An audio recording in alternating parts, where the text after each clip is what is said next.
Ready? Oh, that's so far. Trust is a dangerous thing. We trust the ocean not to swallow us. We trust our best friends to protect us. We trust our partners to love us. Most of the time, that trust is rewarded. But when it's broken, the devastation is irreversible, and sometimes it's caught on tape. Today, we are breaking down some of the most harrowing moments captured by the camera. Let's begin. The ocean is a lonely place. It doesn't care about your heartbeat. It doesn't care about your plastic hull, your fancy gear, or the GoPro strapped to your chest. To the ocean, you are just noise in a very deep, very silent room, and you are trespassing. Matt Wells found this out the hard way. Matt runs nomadic kayak fishing. Usually his content is peaceful, pretty shots of New Zealand, how to tie knots without crying, and the thrill of catching kingfish. But on February 10th, 2025, he uploaded a video that wasn't about fishing anymore. It was about being hunted. The story starts quietly. Wells is paddling off Cape Reinga, New Zealand. The water is that beautiful crystalline blue that looks like paradise but hides a lot of secrets. He's looking for fish. He doesn't know it yet, but the taxman is coming to collect. He's wrong about the weeds. The bait knew something was wrong. Prey animals have a sixth sense for the end. They feel the water move before the shadow arrives. The bait was trying to disappear. Science calls it the lateral line system, a sensory organ that picks up vibrations. Basically, fish can feel a bad mood approaching from several body lengths away. When a great white shows up, the water bends around it. The bait fish felt the end before it saw it. Survival kicks in. He grabs the pliers. He doesn't try to save the rig. He cuts the live bait loose. It's a deal he's making. Take the fish, leave the man. But the shark isn't interested in the appetizer anymore. It's looking at the main course. This is where the footage shifts from a fishing vlog to found footage suspense. The shark doesn't strike. Striking is for starving animals. This animal is curious. It's doing the math. The shark makes no sound. It creates no wake. It just exists, a few feet behind his plastic shell, gliding with an efficiency that evolution took millions of years to perfect. The adrenaline is spiking now. Wells is paddling for his life, but the coastline looks miles away. At 2 minutes in, the realization hits him. It's a dark thought, the kind you have when you realize how small you are. He checks over his shoulder constantly. The camera pans back. The water is empty, then it isn't. The fin rises again. It's way too close. The shark is tracking the vibrations. It's locked on. The chase drags on. A minute feels like an hour. New Zealand's Department of Conservation reports that great white sharks are responsible for the majority of shark encounters along the country's coastline, with waters around the North Island being a known aggregation site for juveniles and adult sharks hunting for seals and large fish. Wells needed a distraction. He needed to break the shark's focus. He looks at his water bottle. It's a hopeless move, throwing plastic at a prehistoric apex predator, but he has no other choice. He sounds like he's trying to convince himself more than the camera. He knows it's a long shot. He knows he's littering at a crime scene. But when you're being tailed by a 4.5-meter boss of the ocean, you don't worry about the fine. He commits to the plan. He hurls the bottle. Splash. For a second, there's hope. Maybe the shark is just a dumb animal. Maybe it will chase the shiny object. But the ocean doesn't accept bribes. The shark ignored it. It knows the difference between plastic and protein. Science tells us that great whites rely heavily on electroreception through their ampullae of Lorenzini, which detect bioelectric fields emitted by living organisms. A plastic bottle has no heartbeat, no electromagnetic signature, no life. The shark didn't even flinch. The worst part isn't seeing the shark. It's not seeing it. Is it under the boat? Is it circling? Is it preparing to bump the kayak from below, launching him into the air like a toy? The camera stares into the blue void. It reveals nothing. That's the scary part of the deep. It hides its monsters in plain sight. According to the record books, kayakers have a small percentage of shark encounters, mostly because the sharks are just nosy. The low profile of a kayak and the paddling look interesting to them. In Wells' case, the shark likely performed a test approach, assessing whether the object was prey, competition, or neither. It followed him for over a kilometer. It watched him. It tasted the water around him. And then, for reasons known only to its ancient brain, it decided not to bite. Matt Wells survived. He made it back to the dry, solid world. The ocean let him go this time, but it's always watching. Matt Wells was hunted by a stranger from the deep, an encounter driven by primal instinct. But sometimes the predator isn't a silent beast in the water. Sometimes it's the person standing right behind you, holding your hand, counting down to your destruction. August, the Sunday of months. It feels endless, hot, and full of promise, but you can smell the autumn rot waiting just around the corner. In 2018, that heat settled over Moulton Falls Regional Park in Washington state. What started as a scene from a coming-of-age movie ended with one girl broken in a hospital bed, another facing the gavel, and the internet doing what it does best, turning human misery into a morality play. We had 19-year-old Taylor Smith and 16-year-old Jordan Holgerson. By all accounts, they were tight, best friends. On this day, they were at the bridge. Now, this wasn't some rickety wooden overpass. This was a structure towering 52 feet above the East Fork Lewis River. For context, look at a 5-story building. Now imagine jumping off the roof. That's the math we're dealing with here. Jordan stood on the edge.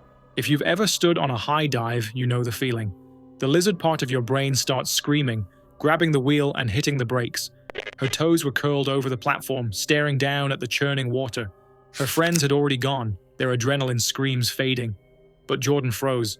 She wanted to do it, sure, in the way we all want to do scary things until we're actually standing on the ledge. But fear had locked her knees. Behind her stood Taylor. She prepared to help, and by help, I mean she made a decision that would bypass Jordan's consent entirely. You can hear Taylor counting down. 3, 2, 1. A countdown implies a launch, a mutual agreement. But Jordan wasn't counting along. She was protesting, clear, concise. But Taylor didn't stop. She pushed. 3, no, I won't go in. 2. Well, she's saying no. No, I just... Ready? Jordan fell. She didn't fall straight. She lost control. She fell the equivalent of more than 5 stories. The splash seemed almost gentle from a distance, but when you hit water from that height, without proper form, it acts like concrete. When Jordan came out, she immediately knew her reality had shattered. Jordan's injuries were medically severe. The impact force was comparable to a collision on the highway. She suffered multiple fractures to the thoracic cage and significant trauma to her lungs. Doctors later confirmed that the margin for error here was razor thin.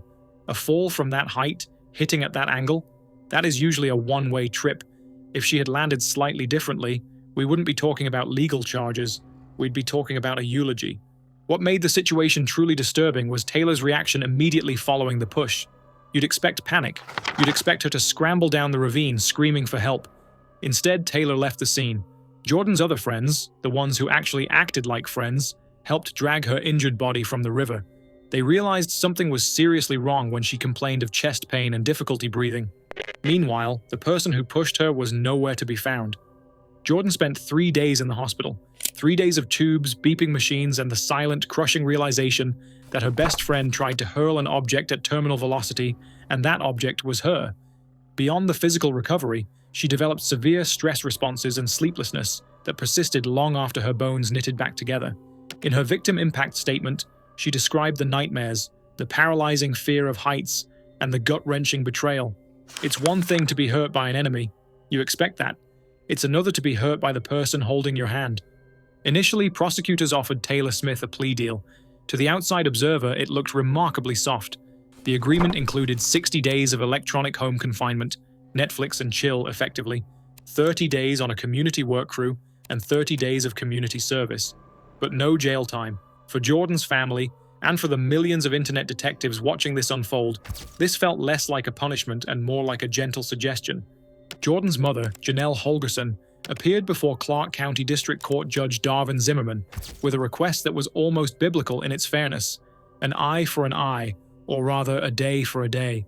Since Jordan was hospitalized for 3 days, Janelle asked for a 3-day sentence. It was a modest ask. She wasn't asking for the dungeon, just a weekend. Judge Zimmerman, to his credit, seemed to read the room. He shocked the courtroom by rejecting the plea agreement entirely. In his ruling, he stated firmly that Smith needs some jail time. He sentenced her to 2 days in jail. Now, I know what you're thinking. 2 days? I've had hangovers that lasted longer than that. But in the context of the plea deal, it was a statement. Along with a $300 fine and a 2-year no-contact order preventing Smith from reaching out to Holgerson, the judge's decision sparked a massive debate in the legal community. When should judges intervene in plea agreements? Does 2 days in a cell adequately reflect the gravity of hurling a human being off a bridge? It's the classic debate: retribution versus rehabilitation. Or in this case, retribution versus just don't do it again. The case became even more complicated and frankly a bit surreal when Taylor Smith decided to do what everyone in a PR crisis seems to do. She went on Good Morning America.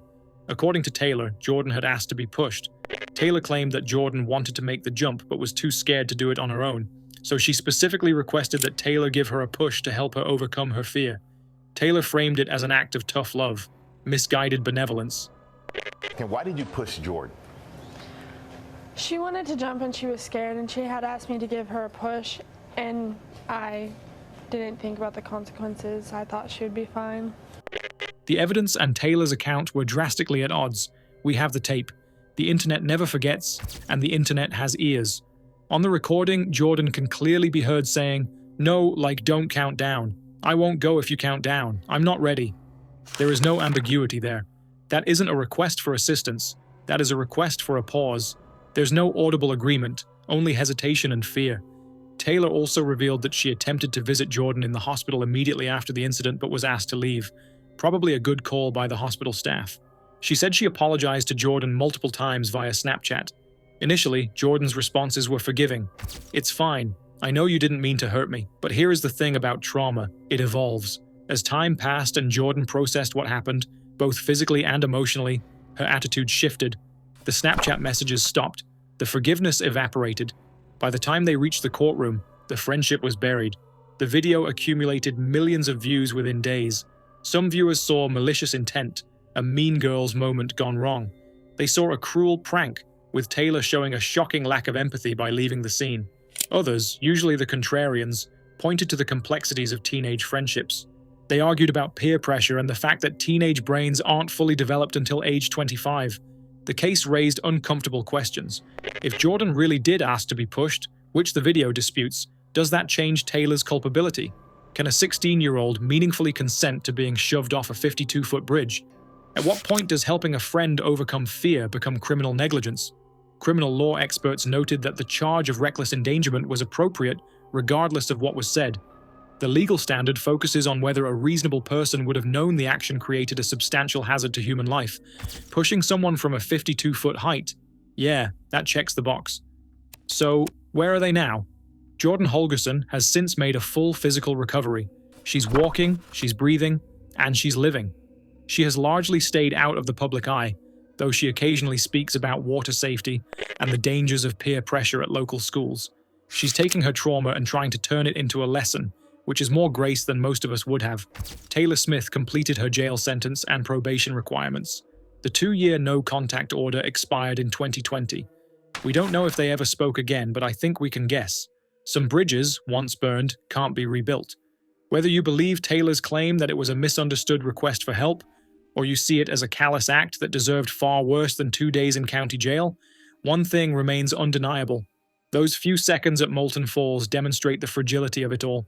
How quickly a sunny afternoon can turn into a courtroom drama. How trust takes years to build and 1 second to destroy. Our next survivor didn't fall. He sank. And while Jordan fought for air on the surface, Harrison O'Keene found himself trapped in a place where air is a myth. Let's do a thought experiment. Imagine you are trapped 100 feet underwater. It is absolute crushing darkness. No exit. Nothing but the sound of your own ragged breathing and the freezing Atlantic Ocean creeping up your legs.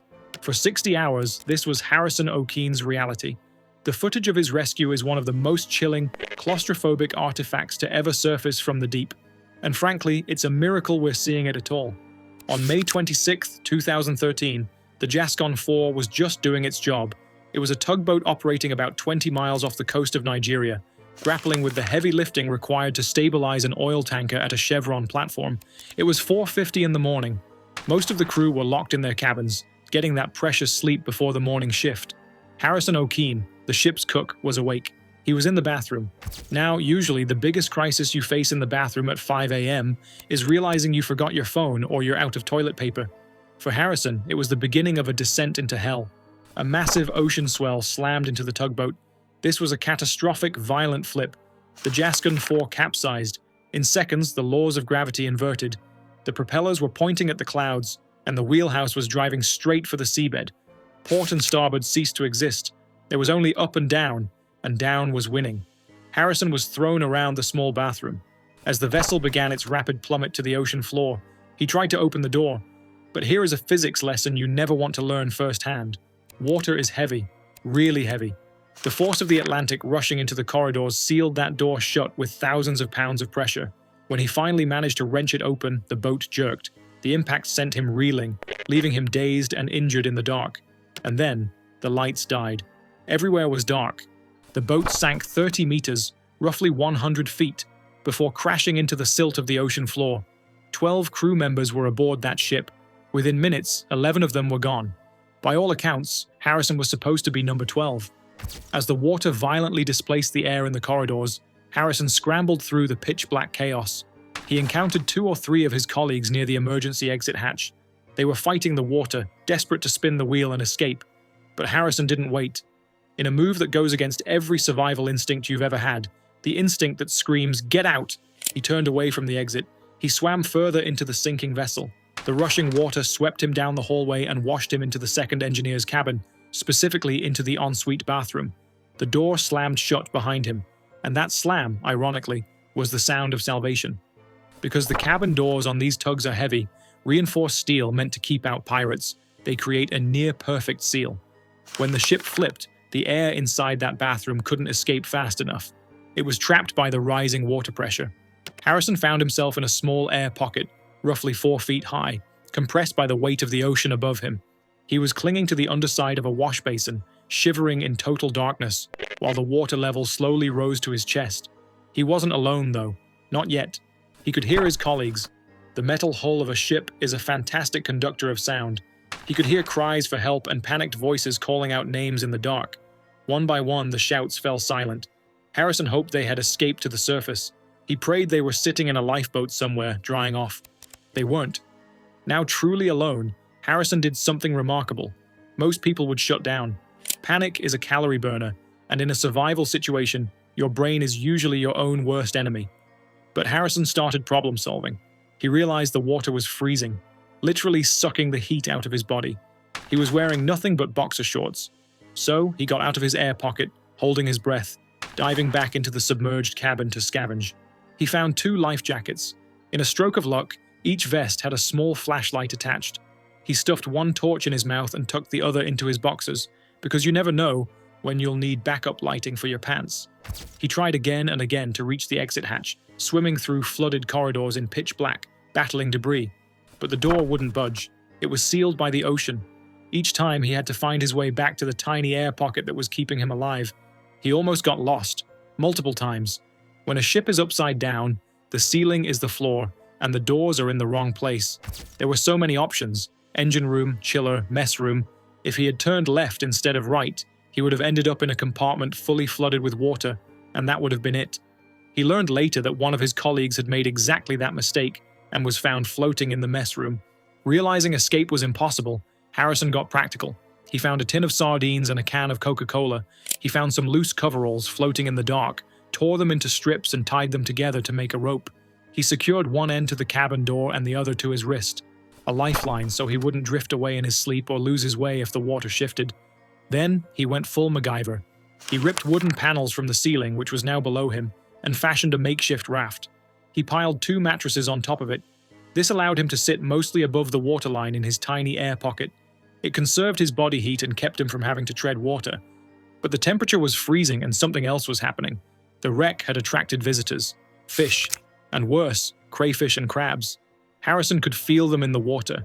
He could feel them biting his legs, nipping at his torso, pinching his arms. They were scavengers, and to them, Harrison was just a very large, very slow meal. He couldn't see anything, but he could feel them testing him, making new wounds as they fed on his skin. For nearly 3 days, 60 hours, Harrison O'Keen sat in that suffocating darkness. The air was getting stale. Carbon dioxide was building up. He spent the time praying and singing church hymns, trying to drown out the silence. He thought about his mother. He thought about his wife. He recited the last psalm she had texted him before the accident, the prayer for deliverance. "Oh God, by your name, save me. The Lord sustains my life." It became his mantra, the only thing keeping the madness at bay. At one point, roughly a day into the ordeal, he heard a sound that didn't belong to the ocean, a heavy thud, then the whir of an engine, then the clang of an anchor dropping. He waded across the cabin, stripped the wall insulation down to the bare steel, and found a piece of metal pipe. He hammered on the hull like a madman. Clang, clang, clang. He screamed until his throat was raw. He was trying to signal whoever was up there. "I'm here. I'm alive." But the sounds moved away. The engine faded. The anchor lifted. Whoever it was hadn't heard him. The silence rushed back in, heavier than before. By this time, back on the shore, the company had already called his family. They told his wife the Jascon 4 was lost. They told her Harrison was dead. They were already planning the funerals. The DCN Diving, a Dutch company working on a nearby oil field, was deployed to the wreck site not for a rescue mission, but for a recovery mission. Their job was to swim into the twisted steel tomb and locate the crew members who didn't make it. South African diver Nico van Heerden was the man on the line. He entered the sunken tugboat with a helmet-mounted camera rolling, swimming through the murky, silt-filled water. Nico had already located 4 bodies. He was expecting to find number 5. He swam up a stairwell, which was now a tunnel leading down, and saw a pair of feet. Then, on the camera, you see a pale hand floating in the darkness, waving eerily in the current. Van Heerden assumed it was another body, just bobbing in the water flow. He reached out to grab the hand, likely intending to secure it for transport. And then, the hand grabbed him back. On the audio, you can hear the diver's voice. Then comes the realization, filtered through that cartoonish helium voice. "He's alive! He's alive!" Set. Okay. That's horrible. All right, you found one, yeah? He's alive. He's alive. Okay, keep him there. Keep him there. All right. Just. All right. All right. Hold him there, okay? Just keep him there. Just reassure him. Pat him on the shoulder. Okay. Tell him to keep drinking your water. Where's water? Drink it, buddy. Drink it.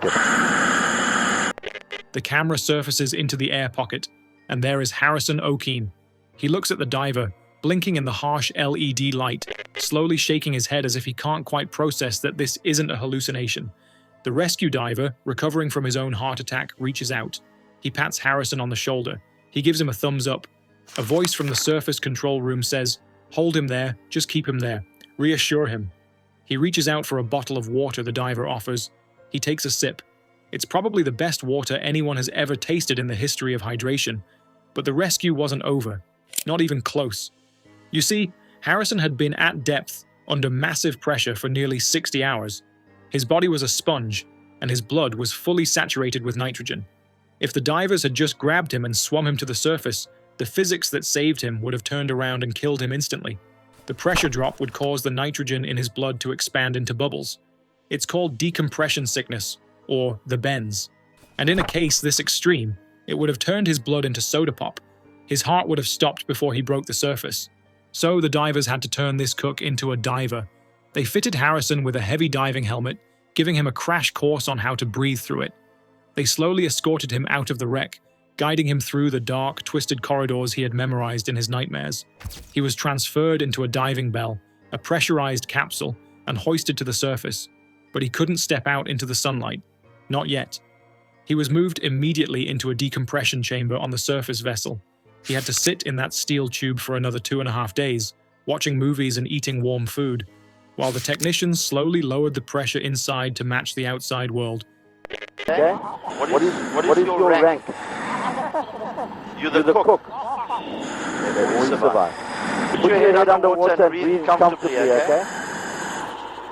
Okay, how's that? When he finally emerged, 60 hours in the wreck and 60 hours in the chamber later, the doctors rushed to check his vital signs. They expected hypothermia, dehydration, nitrogen toxicity. What they found was nothing. His temperature was normal. His blood pressure was steady. Physically, he was fine. The doctors couldn't believe it. Harrison couldn't believe it either. He went home to his wife, the woman who had been told he was dead. In 2015, 2 years after the accident, Harrison made a choice that sounds insane to anyone with a preservation instinct. He enrolled in a diving school. He trained to become the very thing that had saved him. "I have faced a lot of my fears in my life," he said in an interview, "and I decided to face this once and for all. I know it should be my fear, but I don't need to be scared of water. I had to reprogram my thinking. Talk about a power move. The ocean tries to kill you, so you learn its secrets and make it pay you a salary. Today, Harrison O'Keen is a certified IMCA Class 2 commercial diver. He works installing and repairing oil and gas facilities underwater. The maximum depth he can go to now is 50 meters, deeper than the wreck of the Jascon 4. And he reportedly went to work for the same company that rescued him. He calls the ocean his office now. He has a partner, 3 children, and a nice house. But notably, that house is by a lake. He's still dreaming of a house by the ocean, which, after all that, is a level of chill I can only aspire to. Harrison O'Keen built a raft to survive an accidental tomb at the bottom of the sea. Our next subject, Peter Keller, spent 8 years building his own tomb in the side of a mountain. But unlike Harrison, Peter wasn't trying to survive disaster. He was trying to become one. Some people prepare for the end of the world. Peter Keller prepared for the end of his family. It's April 2012 in North Bend, Washington. If you've ever watched Twin Peaks, you know the misty mountains, towering pines, and a silence that feels like it's hiding something. It's the kind of town where people move to get away from the noise of Seattle, to live a quiet life in the shadow of the Cascade Mountains. On a Sunday morning, firefighters were called to a home that was smoking. The fire hadn't spread far. It barely made it past the kitchen. Honestly, for a guy who planned everything else so obsessively, he was terrible at arson. Once the smoke cleared, it became immediately obvious that the scorch marks were the least of the problems in the Keller household. This wasn't a cooking mishap. Unless you cook with gasoline cans strategically placed in every corner of the house. Investigators found 7 of them. Someone had tried to turn the family home into a furnace to scrub the evidence, but the arsonist failed. The fire sputtered out, leaving the horror intact. In the bedrooms, they found 41-year-old Lynette Keller and her 18-year-old daughter, Kayleen. Both suffered fatal wounds that ended their lives instantly. It was cold, calculated, done with terrible efficiency. It's heartbreaking to think that the last thing they saw was the person who was supposed to protect them. The father, Peter, hadn't been seen since the weekend. His faded red pickup truck was gone, his gun safe was open, and several high-powered long-range tools were missing. But the most chilling clue was what was left behind. In the open safe, investigators found a hard drive. Now, usually, digital forensics on a dad's computer brings up tax returns or maybe some embarrassing search history. Instead, they found military-grade reconnaissance. There was a series of photos. One, in particular, was blurry, showing a view from a high vantage point in the mountains. When technicians enhanced it, they saw the distinct layout of downtown North Bend and a specific set of power lines. It was a POV shot from a fortress. Peter Keller had photographed the view from a location he never wanted anyone to find. His masterpiece, his tomb. Authorities later found a videotape in the bunker that blew the lid off Peter's psyche. In the video, Peter is candid. He's not ranting and raving, he's calm. He documented his process. He reveals that he had been building his hideout in Rattlesnake Ridge since 2004. That's 8 years. Think about that. For 8 years, this guy was living a double life. In the recordings, he monologues about his philosophy. He talks about the end. But unlike most preppers who fear nuclear war or zombies, Peter's end was entirely self-inflicted. He talks about his dissatisfaction with life and the futility of the daily grind. You get the sense that this guy wanted to erase his connection to humanity entirely. And the darkest part? He discusses the problem of his family. He didn't want to leave them behind to suffer the world he was rejecting, nor did he want them dragging him down. In his warped logic, removing them from the equation was a housekeeping task. He admits on tape that he had been planning to end their stories for a long time. So, the police have a tragic scene, a missing dad, and a photo of a view. They triangulated the location based on the power lines and the angle of the buildings in the photo. It pointed to Rattlesnake Ridge, a rugged, steep area that casual hikers avoid because, well, it's in the name. It's not exactly a place for a Sunday stroll. Tips started coming in. Hikers remembered seeing Peter's faded red pickup truck parked at the trailhead for hours on end, usually on weekends. They probably thought he was just a really dedicated bird watcher. The sheriff's office knew they were dealing with a guy who was heavily armed, had the high ground, and had spent nearly a decade preparing for a standoff. You don't just send a rookie up there to knock on a tree. Troy Chaffee was a tracker and bomb technician. He and a partner went undercover. They dressed like your average Seattle couple with REI gear and rain hats. But inside their backpack was extra gear and tactical equipment. They had to move carefully. Peter had scopes, he had binoculars. He was likely watching. Chaffee spotted the signs almost immediately. Small tears in the leaves on the forest floor. Fresh dirt on top of the mulch. The trail led off the main path, up a treacherous creek bed. This was steep, miserable terrain. Chaffee radioed it in via a cell phone because Peter probably had a police scanner. He was that prepared. On Friday morning, the cavalry arrived.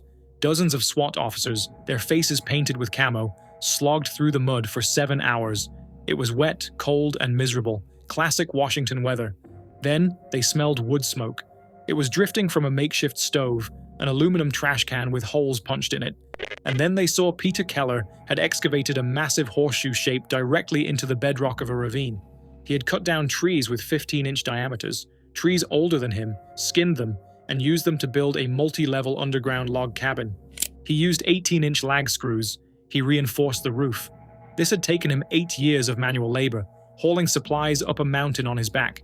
You have to almost admire the work ethic, if it wasn't being used for the most evil purpose imaginable.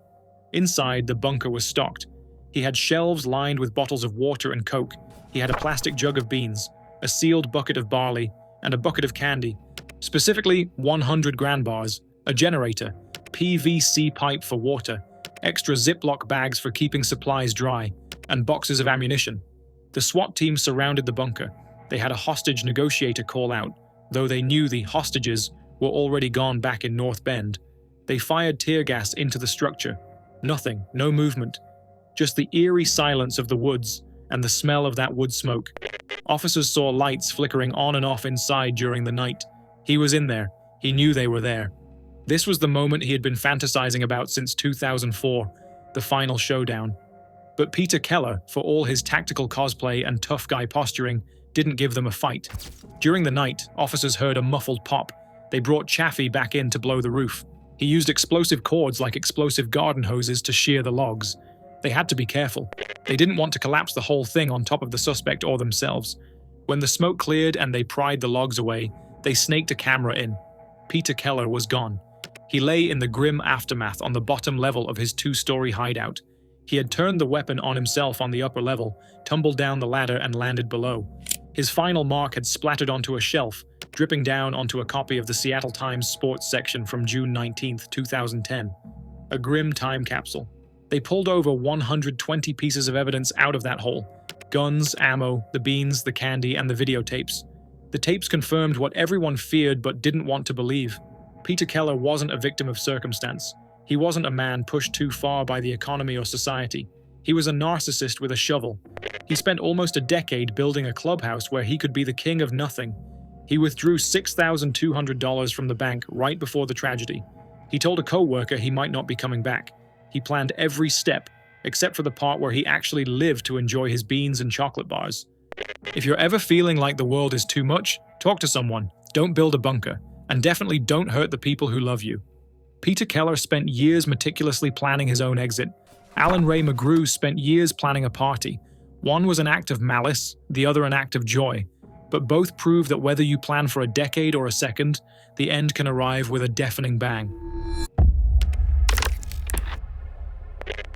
Some moments captured on camera are so raw, so visceral, that they embed themselves into the minds of everyone who sees them. The footage of Alan Ray McGrew is one of those moments, a celebration that turned catastrophic in the span of a heartbeat. On July 4, 2024, the Crestwood subdivision in Summerville, South Carolina, was alive with the sounds and colors of Independence Day. The smell of charcoal that's been burning a little too long, the humidity clinging to your skin, and neighbors pretending to like each other for the sake of a block party. At the center of the festivities was 41-year-old Alan Ray McGrew. Now every neighborhood has someone like Alan, and I mean that with the utmost respect. He was the HVAC worker, known throughout the subdivision as the guy who'd mow your lawn without being asked. One neighbor, an Army military intelligence veteran, noted that he'd only mowed his own lawn once that entire year because Alan would just come over and cut it whenever he trimmed his own grass. Alan had committed to the bit. He was dressed head to toe in a brand new Uncle Sam costume, red and white striped overalls, a blue field dotted with white stars, and a fake white goatee dangling beneath his chin. On his head sat a tall, patriotic top hat. Earlier that day, the foreshadowing was already being written. Alan had strutted into his wife Paige's home office while she was on a video call with a client.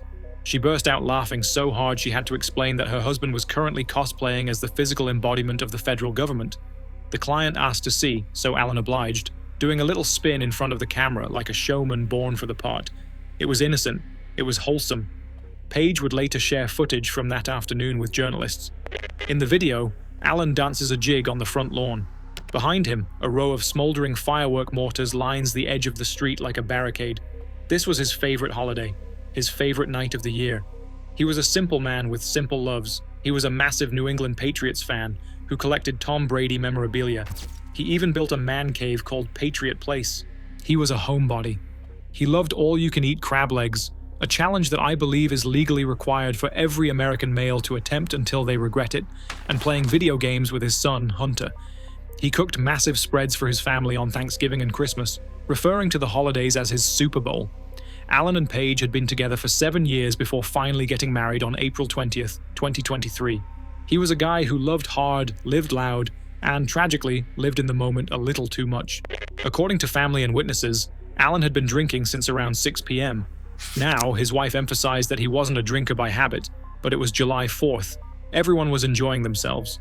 Alan had told his son Hunter that this night would be their official father-son blowout to celebrate Hunter's recent engagement.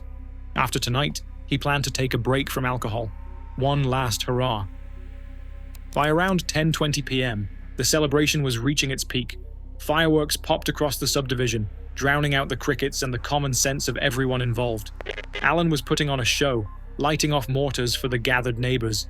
He was the ringmaster of Cottonwood Drive, and the crowd was eating it up. But the thing about being the ringmaster is that you always have to escalate the stunt. Alan picked up a large firework device. Now, usually, fireworks come with instructions. They are generally written in English, Spanish, and common sense. Rule number 1 is usually do not hold. Rule number 2 is do not place on head. But Alan was operating on Uncle Sam logic. Instead of placing the device on the asphalt to launch, he lifted it up. He set it directly on top of his patriotic top hat. Paige saw him do it. At first, she thought he was just showboating. She thought he would set it down any second. She started yelling at him to stop. Bystanders saw what was happening and they tried to intervene, but Alan had already lit the fuse. The device functioned exactly as intended, just in the worst possible location. The flash was blinding. Alan collapsed in the middle of the street. Neighbors who had been laughing moments before stood frozen. The block party came to an abrupt, hollow end. Dorchester County Sheriff's deputies rushed to the scene. They found Alan lying in the road, the Uncle Sam costume now a tragic shroud. The coroner would later confirm that the impact was absolute. The medical report confirms it was instantaneous. There was no suffering. He didn't feel pain. He was pronounced gone at 11:10 p.m. Alan was less than a month away from his 42nd birthday. He left the party way too early. According to the sheriff's office, the fireworks complied with local ordinances. The tragedy was, simply and devastatingly, human error. In 2024, Alan was unfortunately not alone. The U.S. Consumer Product Safety Commission reported 11 firework-related lives lost. There were approximately 14,700 injuries. The internet will remember the video. The neighbors will remember the boom. Paige will remember the silence that followed. And maybe someone out there, holding a mortar shell and looking at their own hat, will think of Alan and decide to just put it on the ground. Or, just stick to sparklers. They're boring, I know, but at least they don't require a service where the family can't say a proper goodbye. Alan Ray McGrew trusted a firework and paid the price. But at least he was the one holding the fuse. When you strap yourself to a paraglider in India, you are handing the fuse to a stranger. And sometimes, that stranger pushes you off the cliff before the safety checks are done. The Indrunag paragliding site in Dharamshala is one of the most scenic locations in all of India. Located in Himachal Pradesh's Kangra district, it offers panoramic views of the Dhauladhar mountain ranges and attracts thousands of adventure seekers every year. But in 2025, Indrunag gained a reputation that has nothing to do with scenic beauty. Within a span of 6 months, this single launch site became the final destination for 2 young tourists from Gujarat. Both incidents were captured on camera. Both went viral in that sickening, rapid-fire way that tragedy spreads on X and Instagram. Bhavsar Kushi was 19. At 19, you think you're invincible. You think the worst thing that can happen on a family vacation is bad Wi-Fi or food poisoning. She had traveled to Himachal Pradesh from Ahmedabad with her family for what was supposed to be a core memory trip. On January 18th, 2025, around 5:45 p.m., she decided to try paragliding. Now, keep that time in mind, 5:45 p.m. In the world of aviation, wind is everything. In the mountains, as the sun sets, the thermal updrafts that keep gliders aloft start to die down, replaced by katabatic winds that flow down the slope. But the operator, looking to squeeze one last ticket out of the day, strapped Kushi into a tandem harness alongside pilot Munish Kumar. They positioned themselves at the edge of the slope. The footage that surfaced online is brief, shaky, and terrifying.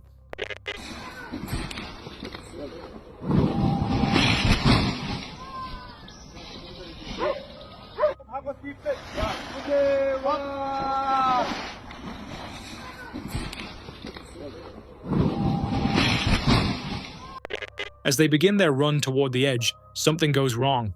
The canopy fails to inflate properly. Instead of lifting them into the sky, the drag pulls them back, then suddenly releases. Kushi and Munish lose their balance at the critical point of no return. In aviation, there is a saying, "It's better to be on the ground wishing you were in the air than in the air wishing you were on the ground." In this case, they were halfway between both, and that is the most dangerous place to be. They tumble. Gravity collects its debt. They plummeted 60 feet, vanishing into the gorge below. The silence after the fall is heavier than the scream. Locals rushed Kushi to Zonal Hospital Dharamshala, but time had already run out. She passed away before treatment could begin. The pilot, Munish, survived to tell the tale. But here's what makes this tragedy even more disturbing. The safety regulations for Indrunag clearly stated that paragliding was only permitted until 5 p.m. Kushi launched at 5:45 p.m. That is 45 minutes of "we don't care." The operator ignored the window because the sun was still technically up, and apparently, safety laws in Himachal only apply when it's fully dark. Additional Superintendent of Police Bir Bahadur confirmed that authorities opened a negligence investigation. Reports indicated Kushi was the niece of a Shahibag corporator. In India, having a relative in politics usually means things actually get done. Guidelines were revised. The authorities puffed their chests out. Flying would only be permitted under strict protocols. They promised inspections. They promised safety. Problem solved, right? The government filled out the paperwork, so surely the mountains would comply. Well, fast forward 6 months. The snow has melted, the monsoon is approaching, and the memory of Kushi has faded from the public consciousness, replaced by whatever new viral trend was distracting us. Satish Rajesh was 25, also from Ahmedabad. A grim coincidence. 2 people from the same city, traveling to the same mountain to meet the exact same fate. On July 13th, 2025, Satish arrived at Indrunag. He had that same excitement. He trusted the system. He assumed, like most of us do, that if a business is operating in broad daylight with equipment and staff, it must be legal. He was paired with a pilot named Siraj. Around 4 p.m., they prepared for takeoff. Now, 4 p.m. is technically within the flying window, but the wind doesn't own a watch. The video of what happened next spread across social media within hours. Watch closely.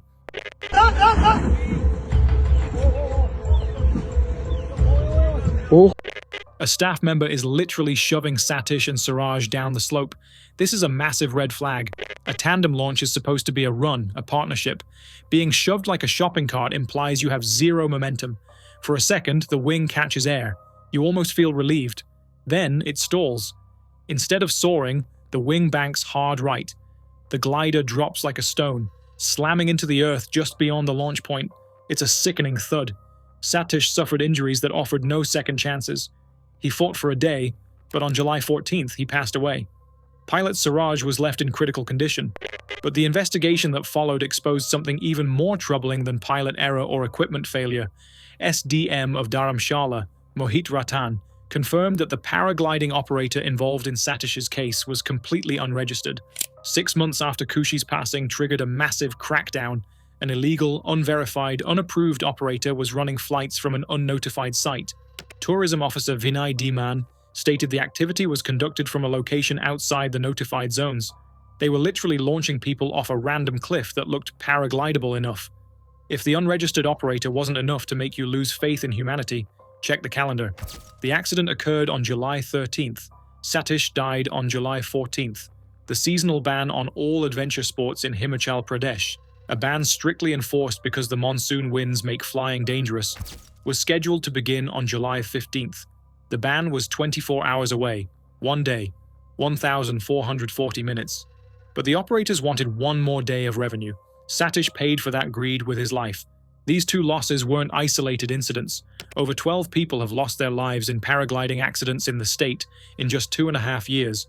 January 2025 alone saw multiple fatalities. On January 7th, a tourist from Andhra Pradesh passed away at Nagabag near Manali after launching from an unapproved site. On January 17th, Jayesh Ram, a 28-year-old from Tamil Nadu, was lost in Kulu when a paraglider performing acrobatics collided with his glider at 100 feet. The pilot, Ashwani Kumar, was left with critical injuries. Zoho CAO Sridhar Vembu, who was close to Jayesh's family, publicly condemned the sickening regulatory failures, demanding stronger oversight. The common threads are impossible to ignore. Unlicensed operators, unapproved launch sites, flights conducted outside permitted hours, pilots attempting maneuvers they saw in a Red Bull video, but lacking the skill to execute. It's a tourism industry that operates on the philosophy of cash first, safety eventually. Preliminary investigations always find negligence. Licenses get revoked. Sites get temporarily closed. It's a performance. And then, months later, the tape peels off the closed sign and the queue forms again. After Satish, the authorities panicked. They imposed a comprehensive ban on all paragliding, river rafting, and trekking activities in Kangra district until September 15th, 2025. A blanket ban. No one flies, no one floats, no one walks uphill too aggressively. This covered everything, even beer billing, the world-famous site that actually tries to follow the rules. Officials were ordered to submit detailed reports on equipment quality, pilot certifications, and site inspections. But how many times can the same site kill tourists before the paperwork actually means something? Kushi died in January. The rules were revised. Satish passed away in July at the same location, from an operator who shouldn't have existed. The system failed twice, identically. At what point does revised regulation just become a template they save on their desktop to print out when the next body is found? The Indranag site remains one of the most popular paragliding destinations in northern India. Tourists continue to arrive, looking for the thrill of soaring over mountains. Operators continue to strap strangers into harnesses and push them toward cliff edges. Most flights end safely, but some don't, and the footage of those that don't lives forever on the internet, a permanent record of the moments when adventure tourism became something else entirely. But the ultimate trust is the one we place in our partners. We invite them into our homes, our beds, and our lives. We assume they are our protectors. But for Patricia Birmingham, the protector was the threat, and the home was the hunting ground. On the surface, everything about the Birmingham family screamed success story. We are in Spring, Texas, specifically the Glenlock Farms subdivision. Patricia was what you might call a high achiever. Born in Florida, grew up in Georgia, she became the first certified and registered cardiovascular technologist in Savannah. That's a lot of syllables to say she saved hearts for a living, but apparently saving lives wasn't enough of a challenge. So she got a business degree and then, in 2020, she decided to get into real estate, and she crushed it. She became a top agent in Houston. She was vivacious, a devout Christian, and the kind of person who mentored newcomers because she seemingly had infinite energy. Then there is Carrie, 60 years old, an electrical engineer. On paper, they were the American dream, a combined income that could buy a small island, a nice house, a teenage daughter named Olivia. But if you scrape the mold off the siding, you find the rot. The morning of December 6th started innocuously enough. Olivia went to school and left her parents alone at 19,800 Rosedawn Lane. Around 11 a.m., the neighbors started hearing voices. And look, we've all heard neighbors arguing, but this was a 30-minute escalation that was about to turn a driveway into a crime scene. Carey had convinced himself Patricia was having an affair. Was she? The family says absolutely not. But jealousy doesn't need facts to feed, it just needs an insecure host with too much idle time. We have audio of this argument. You hear Carey say, "I am done." A classic breakup line. Patricia fires back, "I am done too." Now, in a sane, logical world, this translates to, "I am calling a divorce lawyer and taking the good china." In Carey's warped reality, done meant something final. I'm done.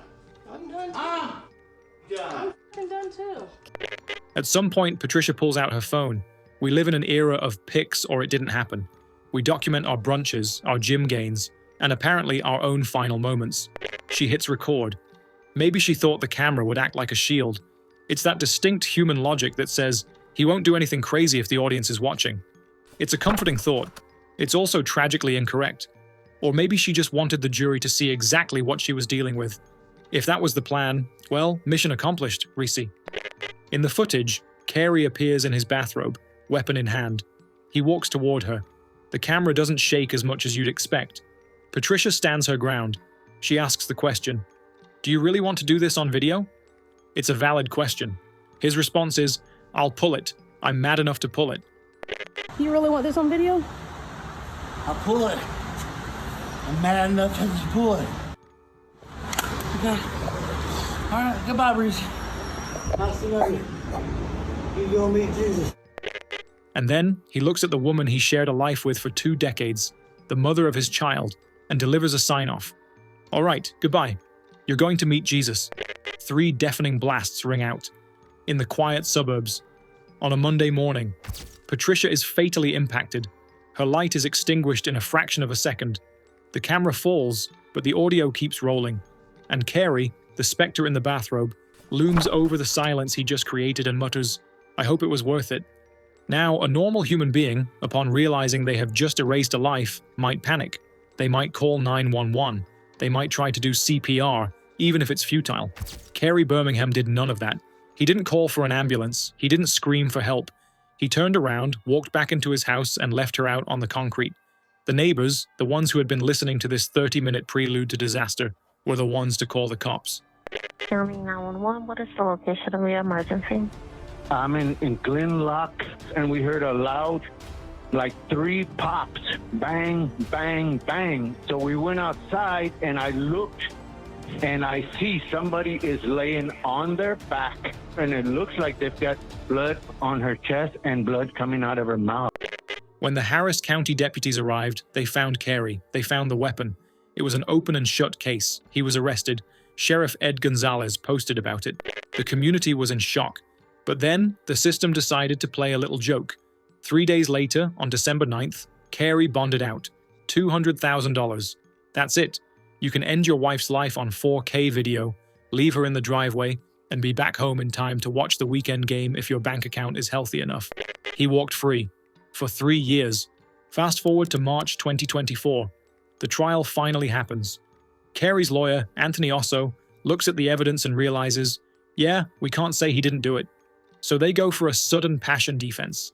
In Texas, this is a legal concept that basically argues the defendant was under such immediate, overwhelming emotional influence that they couldn't control themselves.